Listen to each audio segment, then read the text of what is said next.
Amerika yil boshidan o'z rejalarini birin-ketin amalga oshirishni boshladi. AQSh Venesuela prezidenti Nikolas Maduroni o'z uyidan osonlikcha olib qochib, uni Amerika sudi qo'liga topshirdi. Endi Maduroni qanday jazo kutyapti? U o'limga hukm qilinadimi?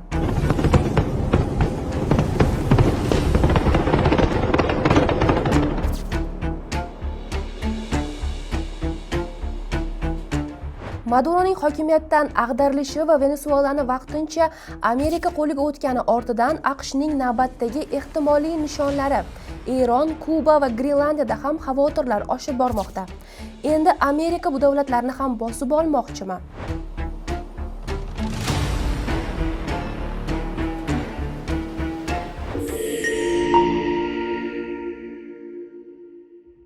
Joriy yilning 2-yanvaridan 3-yanvarga o'tar kechasi AQSh prezidenti Donald Tramp Venesuela rahbari Nikolas Maduroning amerikalik harbiylar tomonidan asirga olinib, mamlakatdan olib chiqib ketilganini bildirdi.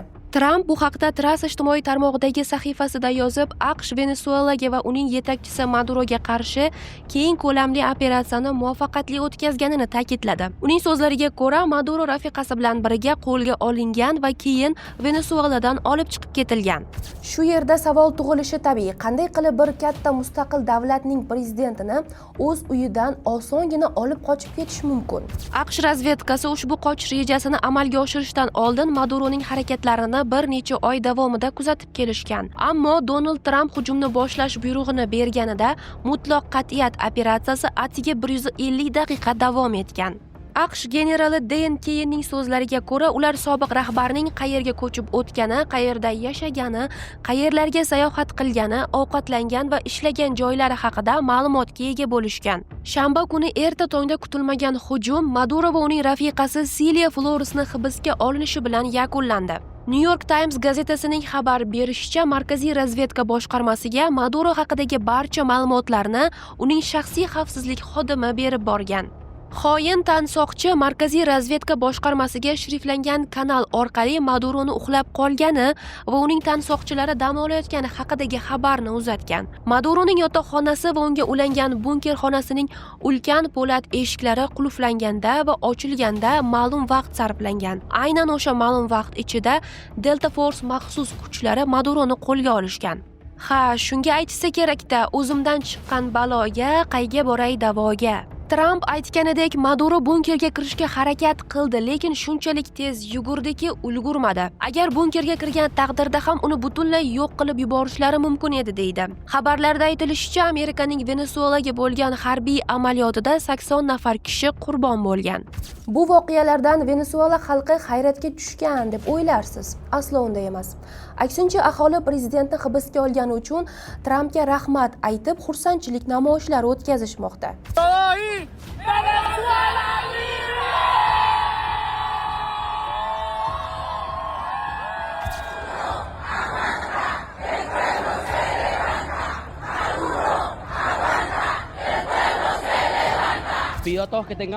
Hammadan iltimos qilaman.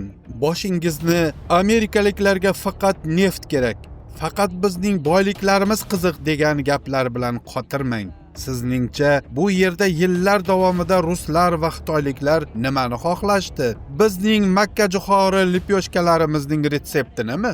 Mustahkamlangan xavfsiz xonaga qochishga uringanlarida qo'lga olingan bu juftlik hozirda New Yorkdagi hibsxonada saqlanmoqda va ularga giyohvand moddalar terrorizmi ayblovlari qo'yilmoqda. Kokain AQSh uchun aslida muammo emas, gap neft haqida ketyapti. AQShning Venesuelada olib borayotgan operatsiyasi narkotrafikka qarshi kurash bilan emas, balki neft manfaatlari va g'arbiy yarim sharda yangi tartib o'rnatish istagi bilan bog'liq degan fikrlar ham paydo bo'lmoqda. Ammo AQSh davlat kotibining so'zlariga ko'ra, Amerikaga Venesuelaning nefti kerak emas ekan. Bizga Venesuela nefti kerak emas. Bizda yetarlicha neft bor. Amerika Venesuela neft sanoatini Washingtonning raqiblari tomonidan nazorat qilinishini istamaydi. Shuningdek, Tramp bunday murakkab ishni amalga oshirish imkoniyatini qo'ldan boy bera olmasligi va kerak bo'lsa buni yana qilishda Amerikani hech kim to'xtata olmasligi haqida gapirib, hech qaysi davlat Amerika kabi qudrat va imkoniyatlarga ega emasligini ta'kidladi. Qo'shni Lotin Amerikasi mamlakatlari, shuningdek Venesuelaning uzoq muddatli ittifoqchilari Rossiya va Xitoy ham ushbu harakatlarni qoraladilar. Xitoy suveren mamlakat va uning prezidentiga qarshi kuch qo'llanishdan chuqur hayratda qolganini va qattiq qoralashini aytdi. Shu o'rinda Tramp Rossiya va Ukraina o'rtasida davom etayotgan cho'zilib ketgan urush haqida ham so'z ochib, Putindan mamnun emasligi va eng oson hal bo'ladigan mojaroga hozirgacha barham bera olmaganini aytdi. Nazarimizda Tramp Putinga davlatni egallash mana bunaqa bo'ladi deya isbotlab qo'ygandek.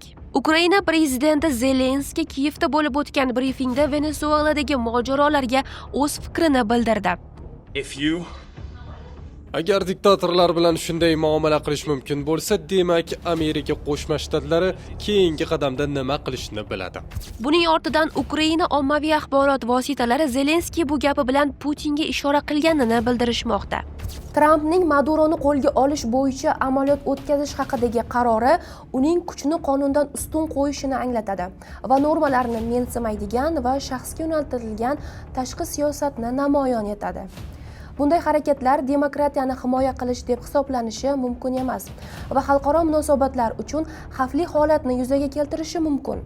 Shuningdek, Tramp Venesuelani xavfsiz, tartibli va to'g'ri hokimiyatga almashguncha boshqarishini ma'lum qildi.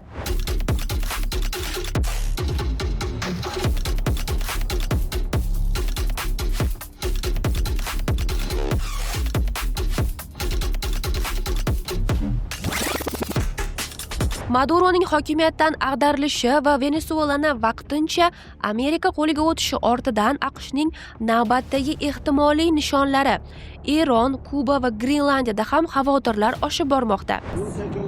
Biz ko'ramiz, biz vaziyatni juda diqqat bilan kuzatib boryapmiz.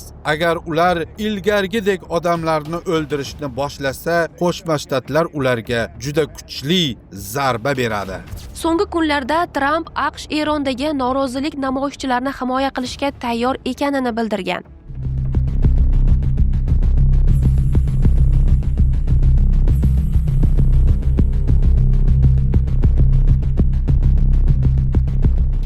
Grenlandiyani har qanday vosita yordamida egallash bilan tahdid qilishda davom etgan.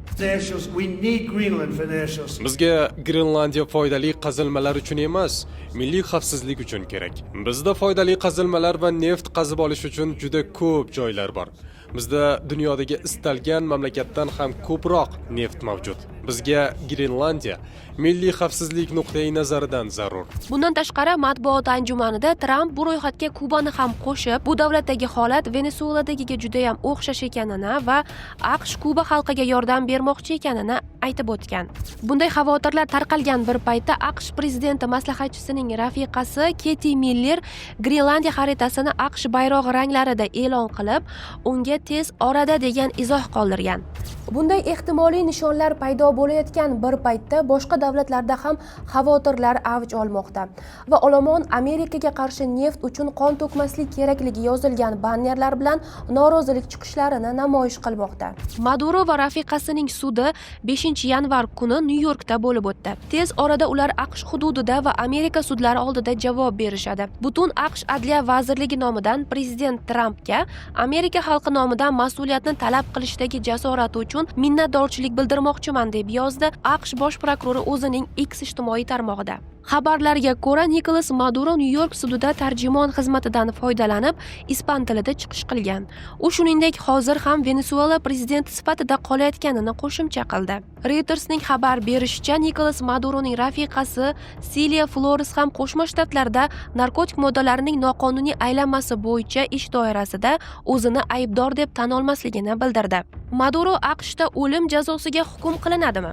Agar AQSh sudi Venesuela rahbarini unga qarshi e'lon qilingan ayblovning 4 bandi bo'yicha aybdor deb topsa, Maduroga eng oliy jazo chorasi sifatida o'lim jazosi tahdid solishi mumkin deya xabar bermoqda The New York Post nashri. Dunyoning diqqat e'tibori Maduroning taqdiri nima bo'ladi degan savolga qaratilgan. Ishtahasi tobora ochilib borayotgan AQShning navbatdagi nishonlari borasida ham turli bahslar yuzaga kelgan. Voqealar rivojini Demokratus sahifasida kuzatib boring.